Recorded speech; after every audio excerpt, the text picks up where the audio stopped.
Thank you for the opportunity. My goal is to talk about turning it around faster when things start to go wrong. I appreciated that you just said step 5 is not getting mad at yourself for having a step 1 moment. I was trying to make my Christmas cards and Hanukkah cards and get them out timely, and things started intervening, and it seemed to snowball the way they intervened. And so I'm trying to figure out what I could do differently. We're going to make a really strong statement here, and if you can hear it and practice it, you will find the magic in this. Not magic, but practical application of utilizing the laws of the universe.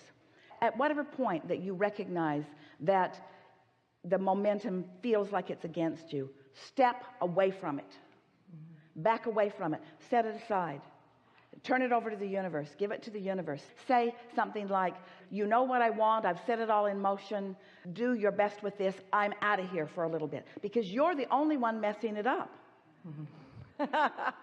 You put it into the vortex, and the vortex is doing its job, and law of attraction is doing its job, and even more, source energy is all over it, and all kinds of cooperative components are coming into place. But there is a human tendency, Esther has it too, to be in control of things, and it's in control of conditions. You see, you don't want to try to be in control of conditions. You want to be in control of your own vibration, and the conditions will follow. So when you're trying to be in control of conditions and you can't control them, now your vibration's all out of whack, and now the universe is responding to an out of whack vibration. So just relax. Esther remembers watching someone in a big, beautiful motorhome. It was at least $1 million bus. It was beautiful and shiny and new. And there was a big sign on this gate that said, if you are longer than 40 feet, do not turn here. Make the loop all the way around. In other words, rather than turning from here where there wasn't enough room, go all the way around and you can get right out. Well, they didn't see the sign or whatever, and turned and scraped the whole side of their beautiful bus on the gate at this RV park, and tore the gate right off of its track, an electric gate, and did thousands of dollars of damage to the side of their bus.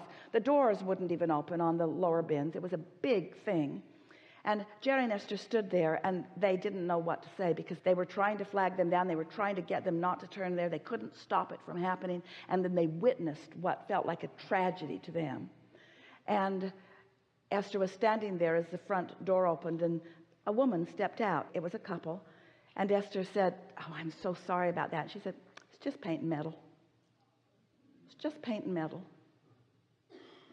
And Esther said, oh my God. She couldn't believe that this woman was so easy about something that looked so big and bad and awful to her. It's just paint and metal. Jerry said he must do that a lot.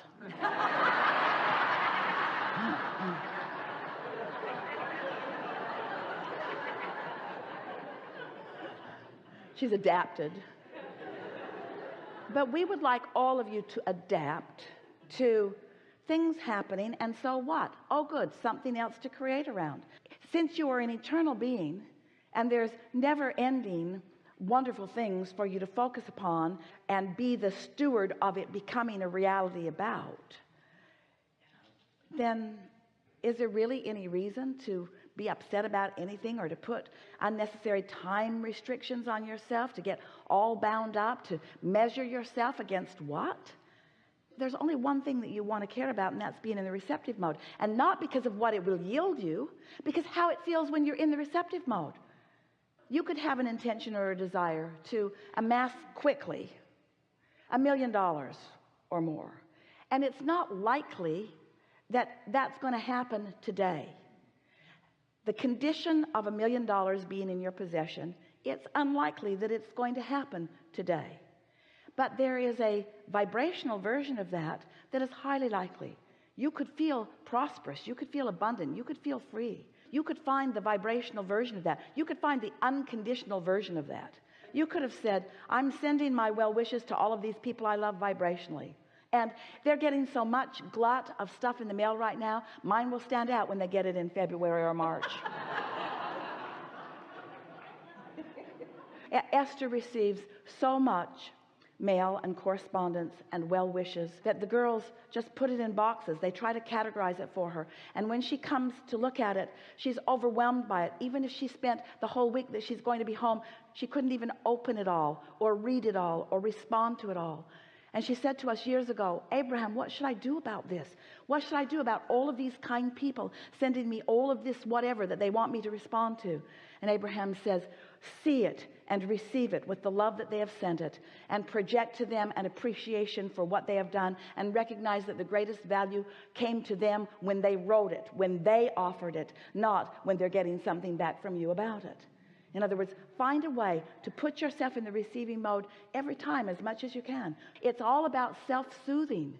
Because if you're mad at yourself for not getting it done, if you're angry that you haven't checked off your list on something, if you're worried that someone will judge you or that they will be disappointed because they didn't hear from you, or any of those things that sometimes you all feel about different things like that, then you're not in the receptive mode. And the receptive mode is all you have to give to anyone.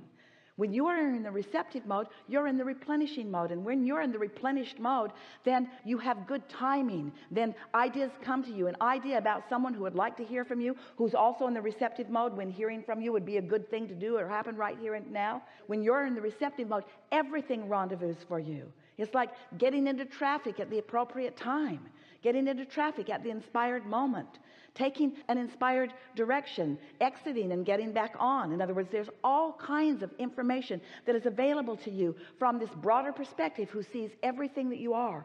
Your inner being knows where you are in relationship to everything that you want. Everything that you want, not just the big things, every single thing that you want. Your inner being knows where you stand in relationship to all of it.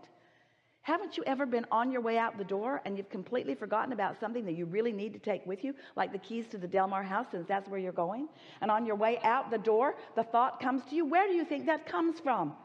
And if you are frustrated because you are running late, that idea is being offered to you, but you don't receive it.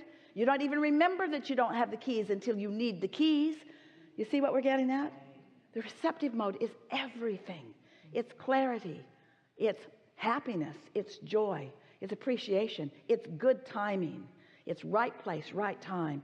It's life-giving. It's health. It's well-being. And it's a whole lot of things that are going to turn into really good stuff as a result of staying in that vibration more of the time. 2 times 2 is 4, and 4 times 4 is 16. 5 times 6, and 4 times 8 is 32. In other words, practice your times tables on a regular basis.